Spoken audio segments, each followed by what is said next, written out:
Okay, we got breaking news.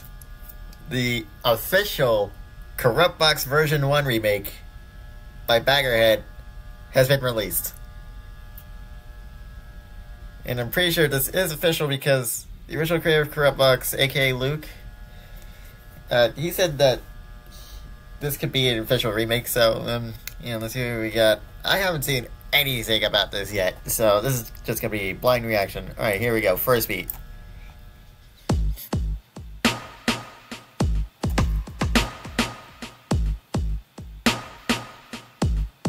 It's not ear blastingly loud, that's good.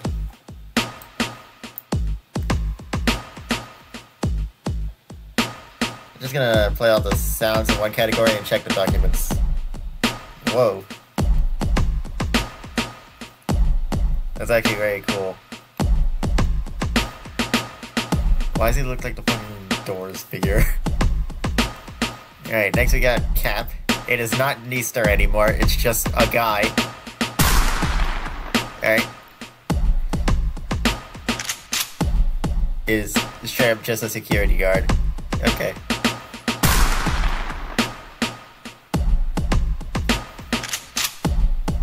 Alright, cigarette guy. Are you gonna be any good? I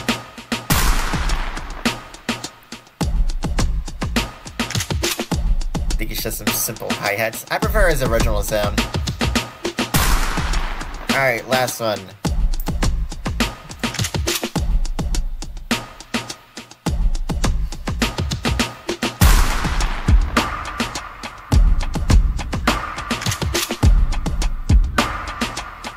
BPM might be different, I have no idea.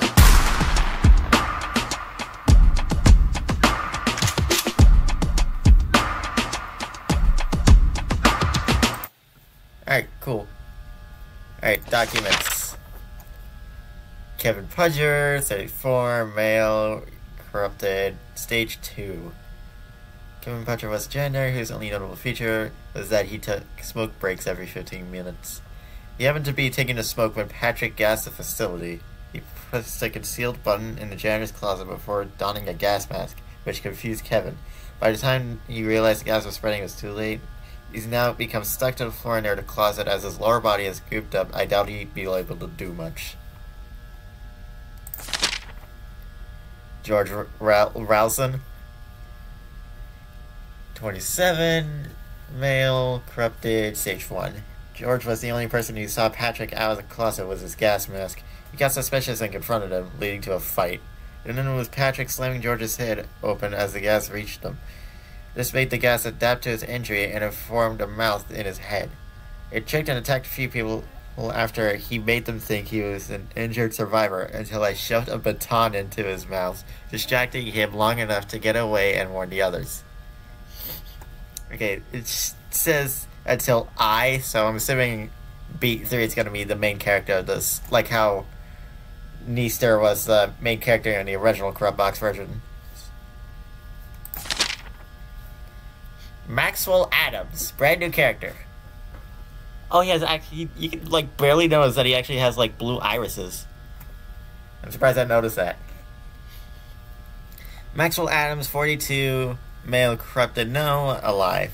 I, Maxwell Adams, am the one writing these documents. I am a local police officer, so it's my duty to write these for a future report on the incident. I was threatening Patrick with investigations for his unethical experiments and work practices, so he brought me here to talk. But now it's obvious this was a trap. I managed to find my way to a group of survivors. We are planning to relocate soon as possible to a safer part of the facility. Alright. New character. Oh, out of universe document. Alright. We got some Oren Ayo stuff up in here. Or not Oren Ayo, the breakthrough. Right. Gerald Palmer, 28, male, not corrupted, alive. Gerald Palmer was a standard worker at the facility, doing various jobs as needed. However, as Patrick's mistreatment and experiments got worse, he got fed up and decided to quit one day without even filling papers. The second he stepped out of the facility, the security doors were shut by Patrick and the alarm sounded. In a panic, he ran away, but Patrick saw him from the hidden exit he had left from. He chased him down and fought him, but he lost, forcing him to retreat and let Gerald live for now. Oops! Wrong button. Oh, good, it actually saves. Avery Girdle, 29, non-binary. I'm pretty sure this is one of the few actual non-binary characters in any Incredibox mod that I know.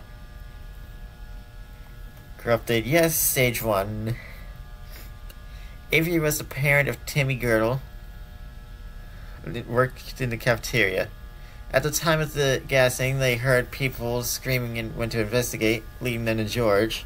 They saw somebody grabbing their head and shaking in the corner, but while they were distracted, George bit their body in half. They were infected and the gas adapted by forming a mouth where the injury was. They later attacked Todd Arch and Al Curdle.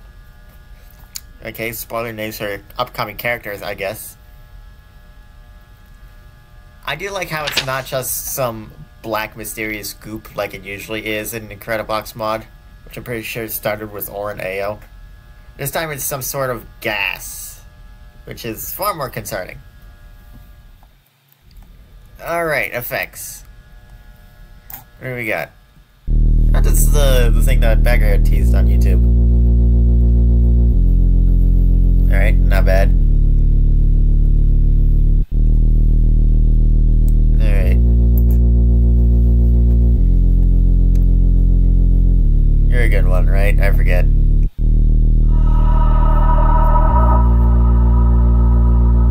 That's it? Oh, okay. That's actually kind of unnerving. Alright, and then we got this one.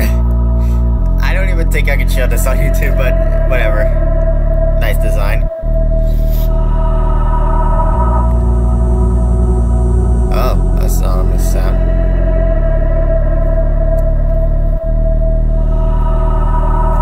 Alright, then we got... Hey, we got this guy. Probably everybody's favorite character from this mod. Yes, the neck snap guy. I forgot his name, but I'm pretty sure I'll just see it in the documents.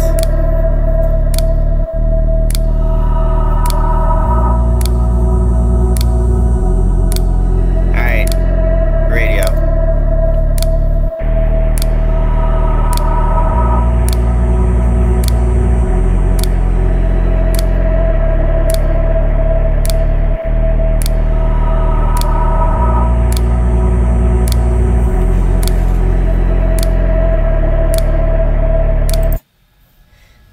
Oh, did you see that? The news guy went up when you put him away. That's funny. Or not funny, but interesting. Alright, effects. Jeremy Hoy. 31, male, yes, stage 3, dead/infected. Jeremy Hoy was a simple office worker. After he found himself a gas mask, he bravely tried to go disable the gas dispensers. However, his mask was broken, and he didn't realize until it was too late. The huge doses of gas made him advance quickly into stage 3, which formed sacks of goop and gas on parts of the body. I didn't know this beforehand, so I ended up shooting the sack and causing an explosion, making things worse in the area. Fortunately, it seemed to kill him. Sally Revestein, or Revestein, I don't know. 29, male, female, yes, stage 1, infected/fighting. Sally Revestein is the nurse here, and she was George's first victim. She noticed his broken face and rushed over to help. He then bit into a chunk of her face, and she toppled into a corner. As I was fleeing after distracting George, she followed me. Surprisingly, she hadn't gone savage like the others and was fighting for control. They were astonished and put her into a chamber so we could test for a cure or pause the effects of the gas. We have found a way to pause the effects thanks to her. Oh, that's good. Alright, effect 3, Patrick Avery's. Wait. That's not Patrick!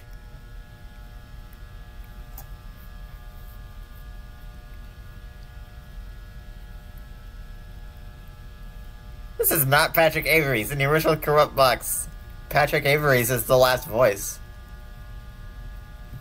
He was this guy.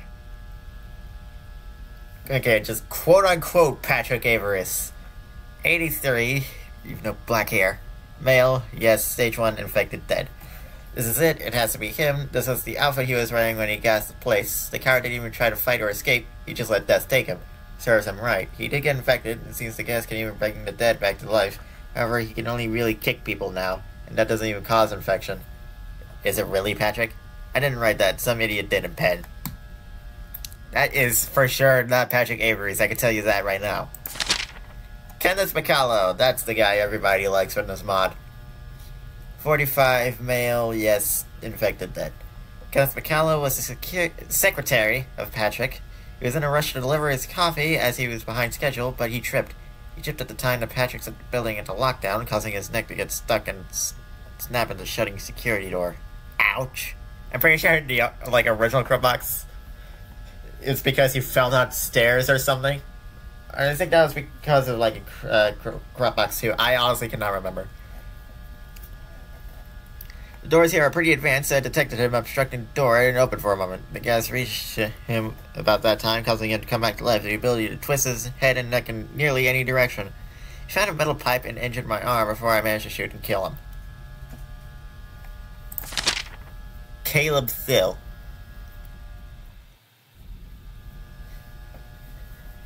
16, male, yes, dead, formerly infected. Formerly? Caleb was the son of Samantha Thill. When she was sent to prison, Patrick hired Caleb to an internship at the facility and became his legal guardian. However, since he wasn't proving very useful, Patrick used him as a test for the gas and made him look like an accident. Caleb was surprisingly able to maintain control, and Patrick promised to help him, but he just took him to a secure area before killing him. Many employees seemed to know about this, but didn't tell anyone. But some of the surviving ones decided to break the news to Samantha. Needless to say, she didn't take it well. Oh, wait, whoops. I accidentally spoiled it. Now it's just for editing.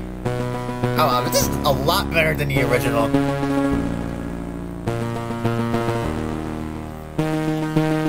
Hell yeah, a lot better. Alright. TV. Television.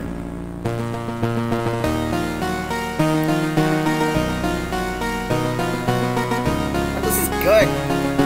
Way better than the original Crupbox.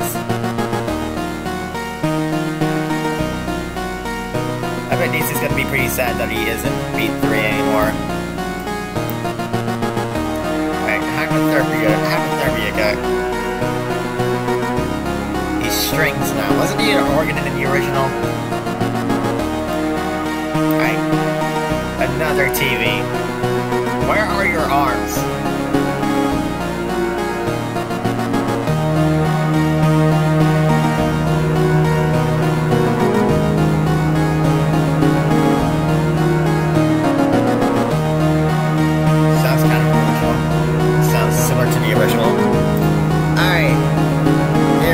One of the other characters that everybody likes.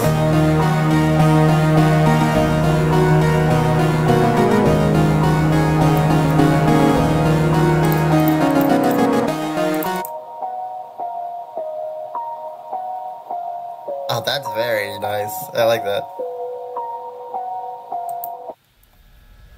Alright, documents. Todd Arch, 54, male, yes, stage 1, dead. Todd Arch was a very experienced electrician.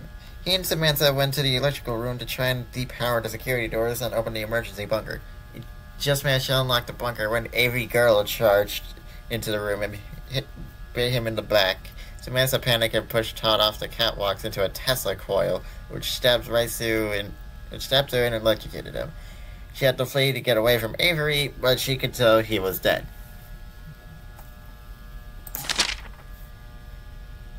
P-342. Used for 3 years, no gender, not corrupted, status functional. This is a very strange device. It functions as a phone, displaying the audio waves from the incoming calls on the screen and using the remote to dial. Despite how confusing it was, I managed to utilize it to call my partner and inform him of the situation. He said he would tell the station immediately, but knowing him, he's probably going to finish for a 24-pack of donuts before he even picks up his walkie-talkie to tell the station anything. Of course. Al Kirtle, 36, male, yes, stage 1, dead. Al Kirtle was another office worker who was sent with Samantha to get food for the survivors from the freezer. However, they were followed by Avery Girdle, who pinned him to the ground and bit him in his eyes. Samantha quickly ran out and slammed the freezer door shut, trapping Al Kirtle inside and getting every Girdle's foot stuck in the door, allowing her to flee again. Al Colonel then presumably froze to death. Alright, out of universe document again. Anthony DeRoll, 56, male, not corrupted. Then what's with the black stuff? Dead. Anthony DeRoll was an employee who wasn't at the facility during the day of the gassing. He was very afraid Patrick would hunt him down, but he was surprised to be invited to talk with him at his house. Unfortunately, he fell for the trick, and Patrick bashed a TV into his head when he arrived at his place. He also cut off his hands and mailed them to DeRoll to remind him that he wouldn't be safe for very long. Needlessly sadistic, if you ask me. Timmy Girdle. People's, second favorite character from this mod. Age 10, because of course we gotta have minors in this, because of course we do. Then again, Kenneth McCullough was, 16, I'm pretty sure. No, that was the guy with the radio, I think. Right.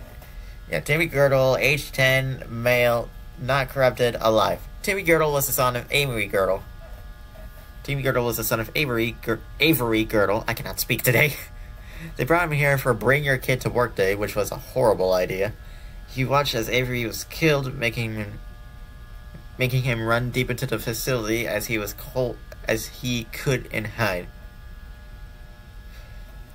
Okay, gotta read that because I am terrible at this. I am stuttering like crazy tonight. Jesus Christ. He watched as Avery was killed, making him run deep into the facility as he could and hide. We managed to find him just before the guests reached the area he was in and got him to safety. We gave him a music box to keep him calm, and Samantha often goes out of her way to spend time with him and comfort him if she isn't tasked with something else. Got it. Alright, now we got the voices. Let's see how these are. First voice. What are you? Oh, very similar to the original.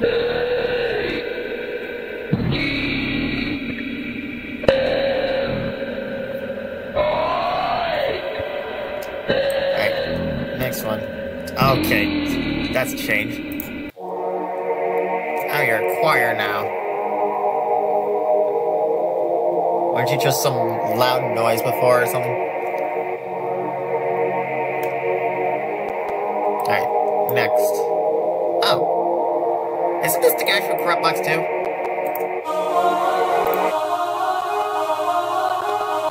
are, and you're also a choir for some reason. Alright, this one's... yeah. I already know who you are.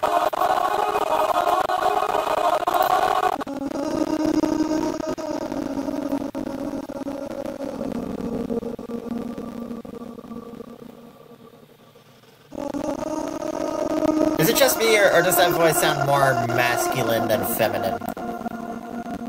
It's good regardless. Alright, here's Patrick.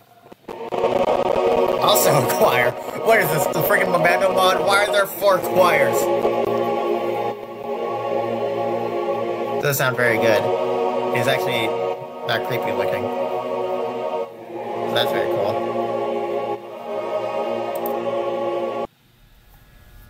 Alright, documents. Matthew Gretz. 40, male, yes, stage 2 infected. Matthew Gretz was a security guard here who bravely went out in a hazmat suit to gather supplies and kill stray infected. He was largely successful, but one of the infected rippled his suit from the back and got infected before making it back to our encampment. He tried to fight for control of his mind, and his last brazen words were, "Get me in a chamber." We got into a chamber shortly before he lost control. At first he was very aggressive and trying to escape, and now he just sits in the corner, likely waiting for us to slip up. We've been able to use him as tests for a cure, so that's good. Peter Thiel. 39, male. Yes. Late stage 3. Wasn't, in the original Corrupt Box lore, this guy was just starved to death by Patrick? Peter Thiel was a former employee here who wanted to expose Patrick. He told Samantha about it all the time, and even had her help him plan to expose her. Typo, I think. Why does it say expose her? Don't you mean it exposes him? Because you're talking about Patrick? Unfortunately, Patrick caught wind and used him as the very first test for the gas, locking him into a high-security chamber. Samantha always knew it was Patrick's fault he disappeared, but when she stumbled upon Peter in the state, apparently this happens when you're in stage 3 for long enough. Most of the goop bubbles up and explodes into gas, leaving you a skeleton and rarely still having eyes. You never want to see a loved one like this. Yeah, no kidding. Dane Levian, the guy from Corruptbox 2. He's actually in this one. 29, male, corrupted, no, status alive. Dane Levian is a high-ranking scientist here. When the gassing began, he was quick to realize what was happening and organized a survivor group. He distributed gas masks and made areas for purified air, trying his best to keep everyone safe as we tried to escape. We eventually realized we couldn't be getting out anytime soon, so he's relocating everyone to the emergency bunker here. If it weren't for him, most of us wouldn't be alive. We owe him a lot. Voice 4, Samantha Phil. 46, female, not corrupted, alive. Samantha Thill was the mother of Caleb Thill and the wife of Peter Thill. After Peter disappeared, Patrick framed her for a murder and she got sent to jail. She eventually broke out and came here to seek revenge and check if her son was okay. You can imagine how enraged and depressed she felt when she found out he was dead, and to see the state of her husband. She seems to be happy when she's helping comfort Timmy, so at least she has that. Alright. Voice 5. Another out-of-universe document. And, well, it's Patrick Avery's. 83, male, not corrupted, alive. Patrick Avery's was the one who ran this facility, played with unethical experiments and worker mistreatment.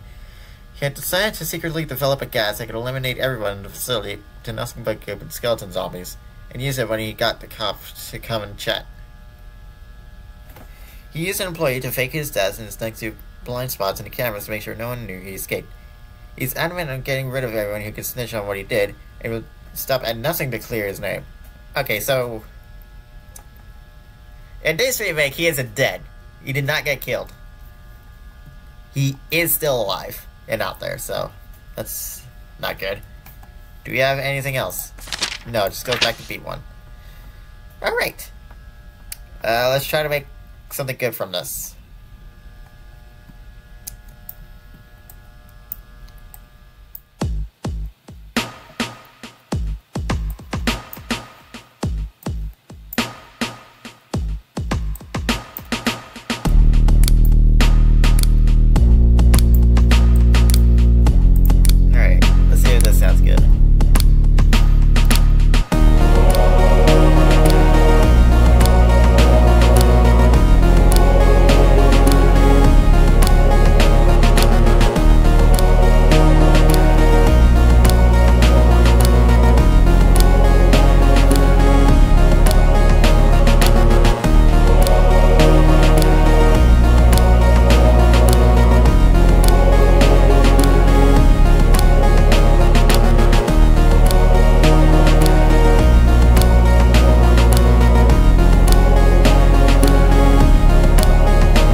Alright, so there you have it. That was the Corruptbox V1 remake by Baggerhead. Link is in the description, and goodbye.